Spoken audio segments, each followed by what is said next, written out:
que no es Seguro. equivalente, ¿no? Así que bueno, eso creo que hay que pensarlo bastante. Bueno, pero ahora escapémonos un poquito de la realidad para hablar de fútbol. Porque de es el fútbol mundial. y de... No, pero vamos a hablar justamente con un experto que dice que justamente que el fútbol es autónomo, que no puede ser usado políticamente tan fácilmente como muchos les gustaría. como a muchos les gustaría, sí.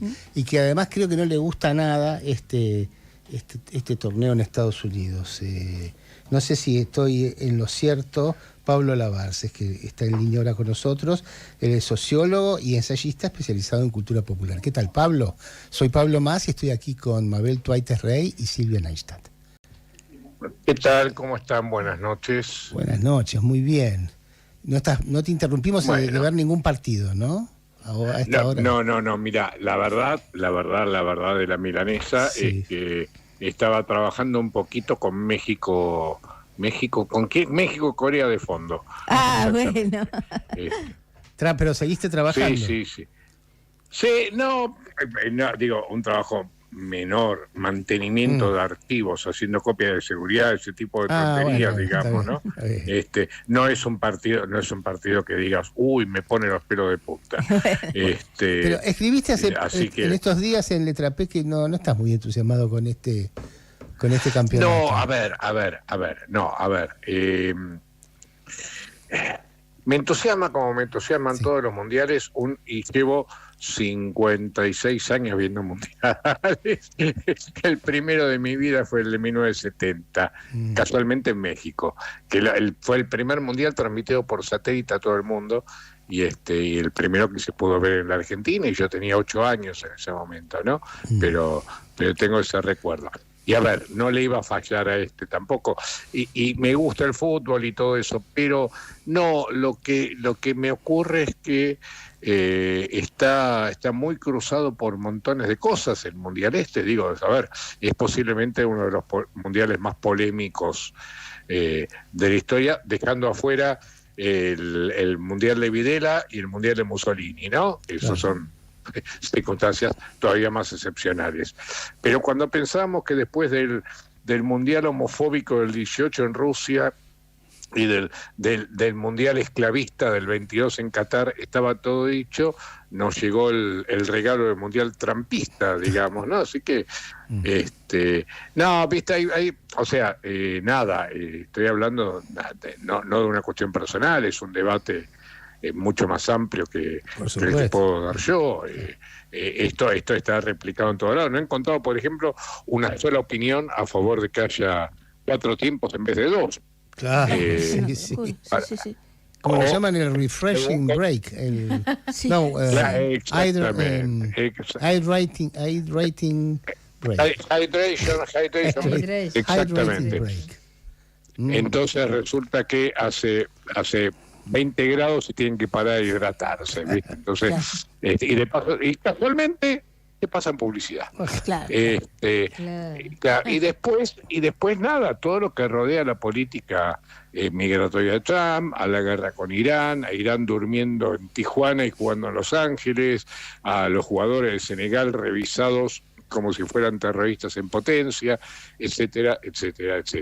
Entonces, no puedo más que tener digo, a ver, además laburo de esto, entonces si normalmente debería tener una distancia crítica, no tengo más remedio que duplicarla, ¿no? Ese es el punto. Lo que ocurre es que si además te gusta el fútbol, hay un momento en que cedes al atractivo que tiene el juego. Claro. Y entonces estás alerta a ver si Canadá le mete 6 a Qatar o le mete 1 solo a Qatar, qué sé yo. Este tipo de cosas. Así que es una relación compleja. Los mundiales, Pablo, tienen algo interesante, que es que meten en el fútbol a todas las personas que en general no miran tanto, no solo mujeres, porque ahora hay muchas mujeres que les gusta el fútbol en general, pero es algo que con el correr de los días, y si el equipo tuyo va bien, más te interesa y más lo mirás y más te metes y empezás a pensar, si están jugando lindo, más te entusiasma, ¿no? Y si juegan mal, no te gusta. Y eso genera, una suerte para... Y si gana más que si pierde. Claro, si gana más que si mira, pierde.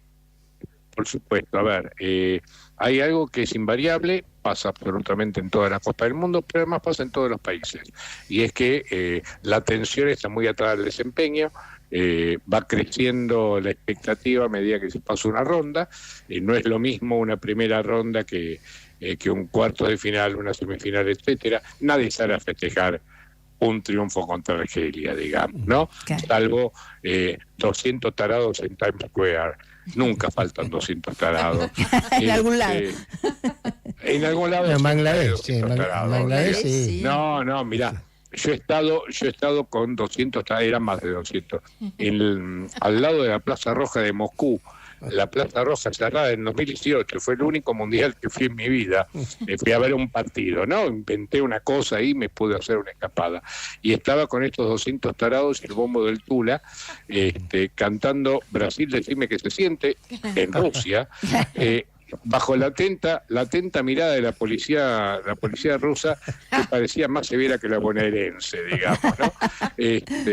Así que, bueno, pero volviendo, sí, las expectativas van cambiando, es otro público, obviamente es un público más amplio, no es un público estrictamente futbolero, es un público que no solo es futbolero. Lo que señalás respecto del género también está largamente estudiado.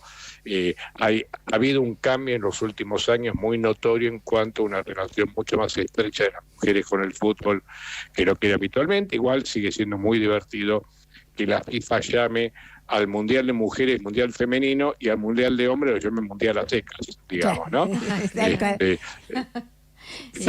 El término marcado son las mujeres. Ahora bien, a pesar de todo eso, con todo eso, el crecimiento de la cantidad de público interpelado, por ejemplo, mira, hay un dato que a mí me pareció fantástico, que lo registraron en el 18, si no recuerdo mal, y era que los datos que yo tenía era que había una distancia muy grande del público respecto a la selección argentina. En ese momento se hace una encuesta y da que esa cercanía ha ido creciendo fundamentalmente entre mujeres y jóvenes por la figura de Messi. Claro. Yo venía atado a la clave maradoniana, ¿no? Y cómo la salida de Maradona había deteriorado, entre comillas, o había distanciado más al público futbolero de la selección. Y bueno, estos datos me parecían marcando que la aparición de Messi, el estrellato de Messi, volvía a vincular un público más amplio y especialmente entre mujeres y jóvenes, ¿no? Eso me parece una señal interesante. Y para colmo, el debut argentino la semana pasada con nuevamente, la semana pasada fue hace pocos días. El martes. Con nuevamente la aparición estelar de la figura de Messi, convirtiendo 3 goles, etcétera, etcétera, no hace más que ratificar esa cuestión. Así que lo más probable es que, pero esto conjetura que como no es científica, sino que está cruzada con el juego, si a Argentina le sigue yendo bien, vamos a ir viendo un creyendo de esa expectativa, que hace 2 semanas no existía. Es cierto. Claro. Pablo, yo te quería preguntar, por el enorme poder de la FIFA. Es un Estado, es impresionante. ¿Quién lo sostiene a Infantino? ¿Qué pasa con todos los millones que recaudan? ¿Cómo? Mira, esa es posiblemente la institución más corrupta del planeta, título que lo tiene ganado desde hace por lo menos 50 años. La historia es divertida. Mira, fíjate, compara con la situación actual. En 1966, Inglaterra amenaza con negarle la visa a los jugadores de Corea del Norte. La FIFA se le planta y le dice, si ustedes le niegan la visa a los jugadores de un seleccionado, sacamos el Mundial de Inglaterra. El presidente de la FIFA era un inglés. Wow. Y el tipo se le para de manos a la corona británica, ¿no? 50 años después, en cambio, no, obviamente Bueno, pero acá de por medio no olvidemos, en el año 2014, el que encabeza una operación destinada a descabezar primero la Conmebol y la CONCACAF, y en segundo lugar la FIFA, por la corrupción grosera en la que incurrieron, es el FBI. Entonces, la FIFA finalmente llega a un acuerdo con el FBI que consiste, dicho esto de grosso modo, ¿no es cierto? Si fuera una novela policial, el acuerdo consiste en, bueno, no nos jodemos mutuamente, ustedes tienen el Mundial del 2026, e Infantino, nada, hace una alianza con Trump, que es una alianza muy grosera, o sea, piensen que la FIFA deja fuera a Rusia de todas las competencias internacionales en el 2018, con la invasión ucrania, y en cambio no sanciona ni a Estados Unidos ni a Israel, ¿no? E inclusive convalida la discriminación respecto del ingreso de jugadores iraníes que ingresan para jugar y no pueden dormir en territorio norteamericano. Esto es, en el derecho internacional es intolerable. En términos deportivos bueno, ¿qué te dice eso? La FIFA tiene más países afiliados que la ONU. Ajá. Y produce más dinero que toda la industria del espectáculo global. Es la mayor mercancía del espectáculo global. Esto se mide en 2 o 3 variables, que son cantidad de público que convocan los mundiales, récord que se bate cada 4 años, o sea, cada mundial aumenta la cantidad de espectadores, e inclusive aumentando la cantidad de soportes. Antes te medían espectadores televisivos, ahora te miden espectadores por celular, por web, por ligaciones piratas, lo que sea. En segundo lugar, recaudaciones, y en tercer lugar, los países involucrados. Si hay 48 países, eso quiere decir que, grosso modo, 1/3 del mundo está jugando un cuarto del mundo está jugando la Copa. Claro. Entonces, nada, como acontecimiento mediático global, es absolutamente incomparable. Entonces, lo que factura por derechos televisivos, por sponsoreo, por merchandising, etcétera, etcétera, etcétera, es incalculable. O sea, la cifra que te tiran es muy superior a la peor de nuestras fantasías. Y encima es mentira, porque recauda mucho más que eso. No, es terrible, o sea, nada, es grosero. Estamos hablando con Pablo Labarce, sociólogo y ensayista especializado en cultura popular. Y Pablo, queríamos aprovecharte también para conversar sobre, otro fenómeno popular enorme que vivimos hace poco, que fue la muerte del Indio Solari, el velorio. Creo que vos, alguien mejor que vos para pensar este tema, que realmente creo que para la sociología de la cultura es un caso extraordinario de un fenómeno de la cultura popular que tiene una masividad enorme, sin vender su alma a la industria cultural, ¿no? Manteniendo a la FIFA. A la FIFA, sí, digamos. Sí, a la FIFA. Exactamente. Sí. Exactamente. No, mira, es un caso, creo que único en el mundo, ¿no? Sí. Es único en el mundo, hasta donde yo sé. Capaz que me sorprende y me encuentro con que en Dinamarca pasa algo por el estilo, pero no tengo noticias. Decían con los Grateful Dead de Estados Unidos, una banda de rock que parece algo hay, a ver. Pero sí.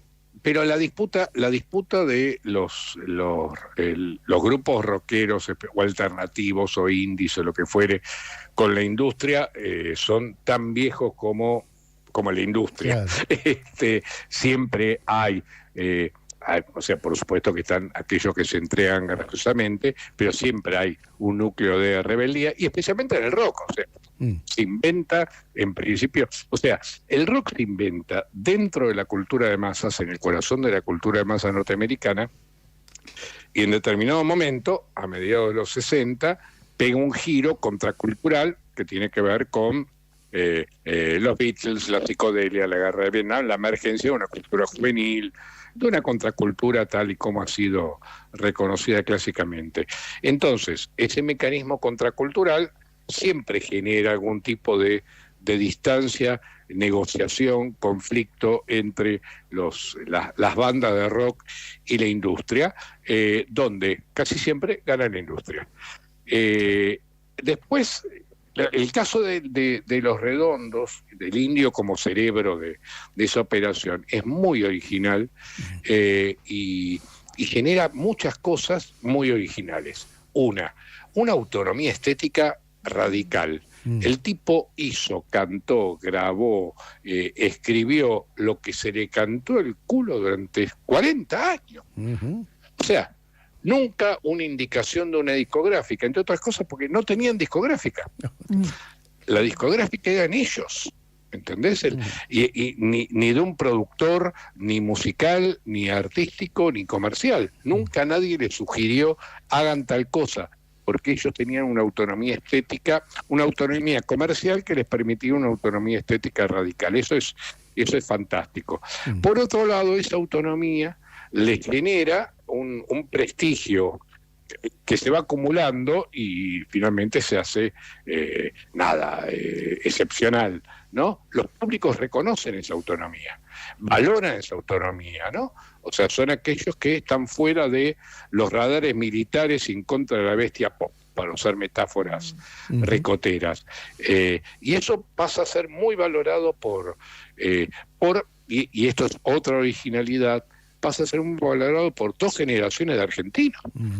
O sea, no hay rockero en la Argentina que haya pasado la prueba de 2 generaciones, ¿no? Digo, para los más viejos que somos, yo vengo bromeando con que soy Charly García esquinetiano. ¿No? Claro, por una cuestión de edad, digamos. A mí me alfabetiza Spinetta, me alfabetiza Spinetta y mi adolescencia la estructura sui generis, no Los Redondos. Pero a los pibes que siguen, los Redondos le arman la subjetividad adolescente, ¿viste? Y lo arman de una manera brutal y encima lo siguen haciendo con todo lo que siguen. No, es un fenómeno fantástico no solo, por excepcionalidad sociológica, también por excepcionalidad estética. O sea, lo copado es que todo esto, no estamos hablando de un fenómeno de masa, no, loco, esto es un fenómeno artístico. Es decir, millones de pibes valoraron a un poeta. Es muy fuerte eso. Sí, absolutamente. Es muy fuerte. Bueno, muy fuerte. Excelente. Pablo, muchísimas gracias por la entrevista. Y vamos a seguir. Al contrario. Vamos a seguir con esto. Siempre. Sí. Siempre es un placer hablar con ustedes. Gracias, chicos, Pablito. Así que cuando ustedes quieran. Bueno. Les mando un abrazo grandote a los 3. Gracias. Gracias. Bueno, quédense con nosotros que ya viene Vicky Terzaghi desde Neuquén.